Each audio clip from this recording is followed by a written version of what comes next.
Was the New Deal good for America?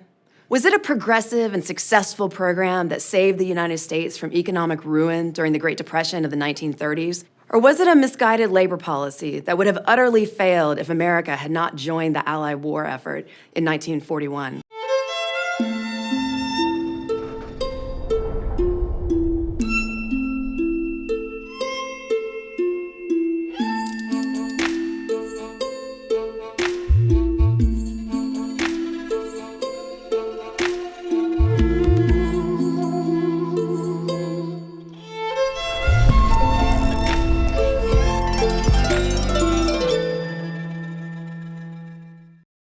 If you work in the archives founded by Herbert Hoover, U.S. President from 1929 until 1933, you are constantly confronted by this looming what-if question of American history.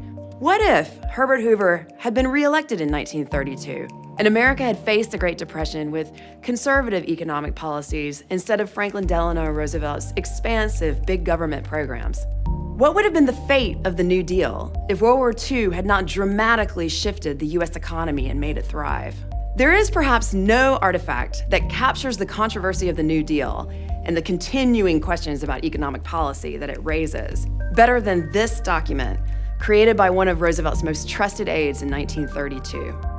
Moley's name may not be as well known as Roosevelt's, but in many ways he was the man behind the curtain during FDR's administration. Moley was the leader of FDR's Brain Trust, a group of Columbia University professors who helped launch FDR to power, first in New York in the 1920s and then on the national stage in the 1930s. These trusted advisors weighed in on economic policy, national security issues, domestic social problems, and campaign strategies. FDR and Moley became good friends and close confidants, giving Moley a great deal of power. Often staff members at the White House joked that visitors to the president's residence came mostly to ask FDR to get them an appointment with Ray. Though Moley was influential in policy matters, he also had another skill that was prized above all else by FDR. He was a brilliant speechwriter. Roosevelt, both on the campaign trail and in the White House, relied heavily on radio speeches to swing public opinion toward his policies and executive decisions. Talented wordsmiths were essential to his success, and Moley would coin many of FDR's most famous phrases. This document is perhaps the crown jewel of Moley's manuscript drafts, as it introduces the term the New Deal for FDR's July 2, 1932 acceptance speech at the Democratic National Convention. This artifact marks the moment that the New Deal is born as the name for FDR's ambitious plan to expand federal spending in order to rescue America from recession.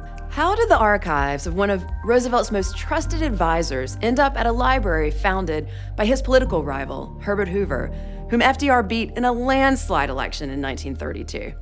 The answer to that mystery is written on the document itself. If you look closely at this draft, you can see that Moley has annotated the document. He has underlined New Deal, and he has written crap in the margin, and written noted by me, July 19th, 1937, at the top of the page. Why would Moley jocularly annotate such an important document and then spitefully send his archives to his former friend's rival? After helping create the New Deal, Moley quickly began to see the program as detrimental to the nation's economy. Though he supported relief programs for workers, he did not support high taxes for corporations. The former Brain Trust leader finally broke with FDR and then became friends with Herbert Hoover. He agreed to deposit his papers at Hoover's library at Stanford so that students and scholars could better understand the crucial period of American history characterized by the New Deal he helped create.